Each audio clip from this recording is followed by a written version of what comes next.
review, episode 4. In this episode, we're reviewing Friday the 13th, Part 3, 3D, which is where these glasses come in.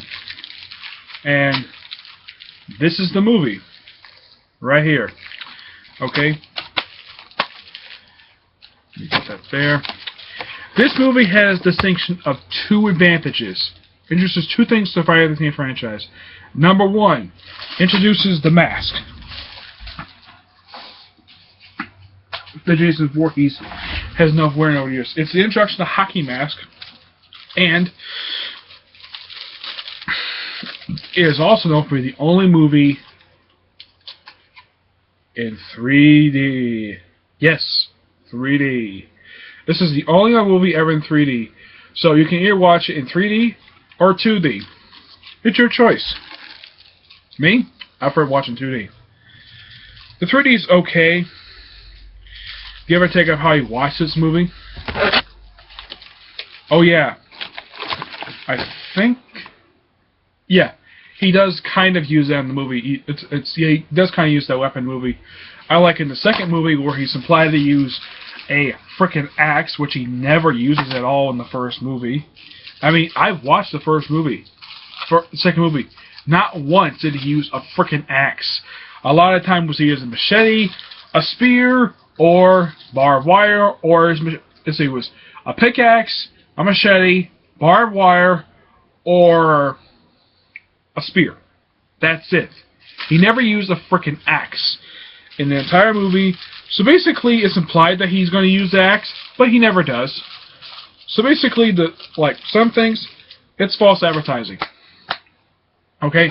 Now, this movie picks up the day after the events of the previous movie, where they show a couple who are watching stock footage, watching last maybe 30 seconds of the previous movie, where basically it sort of recaps what happened during the course of the previous movie, where it's implied they probably covered all the bodies, and yet they missed 2 bodies? Yeah, there were at least 9 people killed in the first movie, and they probably covered 6 bodies. That's probably it. Of course, Paul, it still to this day I don't know what happened to him.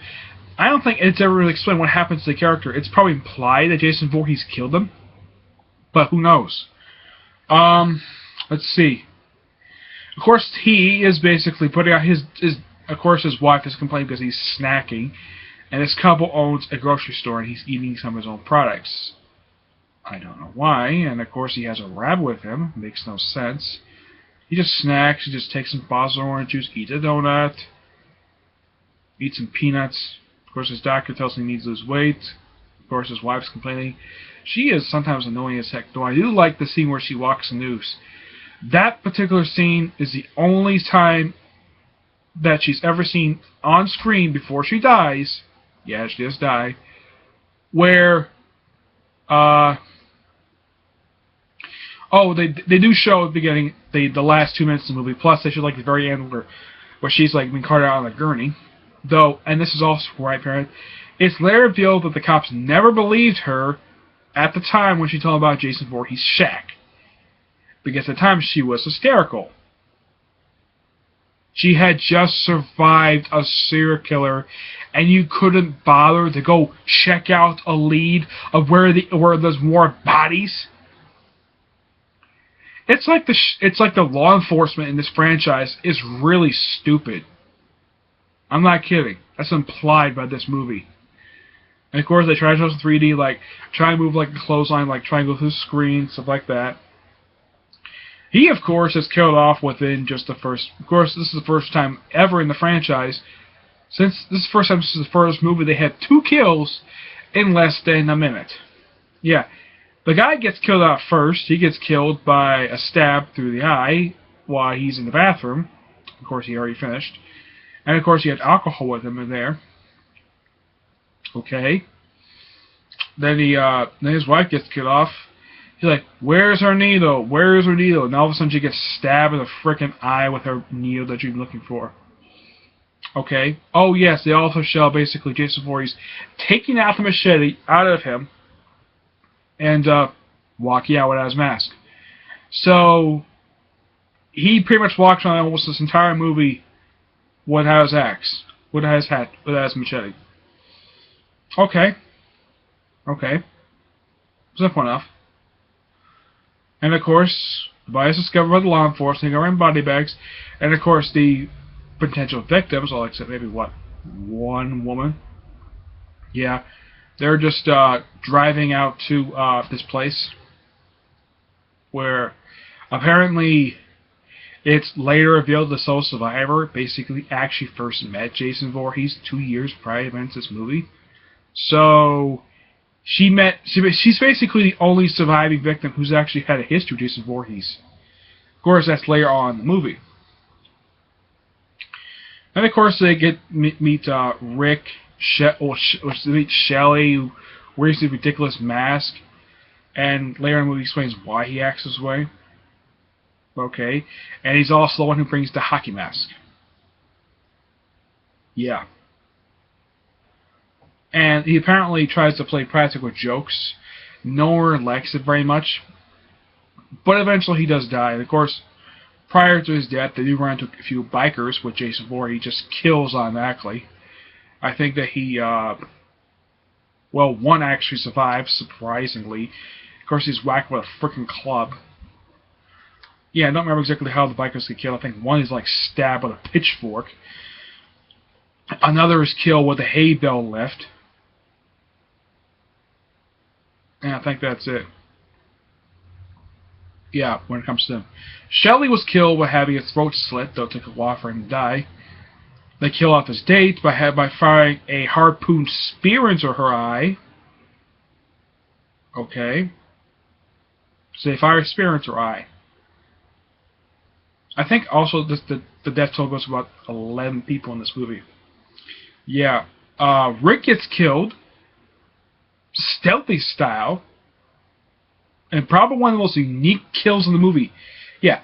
Jason Voorhees has his hand over Rick's mouth. Rick apparently is the sole survivor's old boyfriend who she's trying to get to know again. Oh. Yes, this is something I want to bring up. Apparently, one of the victims was actually pregnant. Then Jason Voorhees kills her. And supplies her boyfriend as the father. And he kills her the same way that his mother killed Kevin Bacon's character in the first movie. Holding his hand over her head and putting his machete up through her throat. He kind of did this also in the following movie as well. But I'm like, okay, so they bring back a no-kill. Interesting. Though it's not an original style kill, as let's say, slitting people's throats. He's only did it a couple of times. He hasn't done that much. Let's see. Oh yes, he also slits the throat of the guy basically who likes walking on his hands. I don't know why that he likes to do that for. Apparently, he just likes to do that. Yeah, and she gets killed. Oh yes, the girl gets killed by laying down in a hammock. And of course, it's implied that she just finished taking a shower, and of course, Jason Voorhees just killed a pregnant woman. So unofficially, there are 12 kills in this movie because he killed an unborn child. Okay, I'm like, you kill a pregnant teenager, and you're having it killed by Jason Voorhees, and you have the child die along with her, and it's implied they're her boyfriend's father. Okay. I can care less about some of the victims. Except Rick. Rick seems like a really... Despite the fact he's a big sort of a guy who I would want to survive in the movie. Maybe fight Voorhees. Instead, Jason Voorhees kills him very silently. One of the most best kills in the movie. But, as for, let's see. I'm trying to remember best I can with this movie. I'm trying to remember. Unlike last movie, I just don't remember every single little plot detail. Oh, I almost forgot. Shelley, while they're trying to get groceries, he's reading a comic book. I think he's reading an issue of Iron Man. I'm not really sure. I'm guessing at this. Of course, he holds his wallet. Apparently, He keeps condoms in his wallet. Okay? So what? Like, I really care about that? Though, of course, I do like the character Shelley. One thing, he's quite unique when making these masks and all the pranks he ends up pull, and how he annoys people. Despite the fact he does get killed, but he's not the very first victim. Nope. Then, of course, when it's down to the girl, who's the self-survivor, she fights him pretty much back and forth, and of course she hangs him. Then he takes off his mask and shows him. He's like, "You." Yeah, she recognized him. Then she put a hatchet into his head, which basically caused this little thing. You see here, for the next movie. Yeah, she did that. And apparently it's implied that he died. Okay. But it was actually a much better end. Of course, also the ending was actually a lot better than the second movie. I mean, it was kind of reminiscent of the first movie, basically, of her going out in a canoe, and all of a sudden, basically, she's had a couple of nightmares. One, of course, Jason Voorhees trying to get afterwards, trying to escape from a house. The other one's basically, apparently, a lady pulled her into a lake, river. Yeah, that's a homage to the first movie. They do a couple homages to the first movie in this one, which I do kind of like, despite the fact it's the third movie. But I do give credit for that much.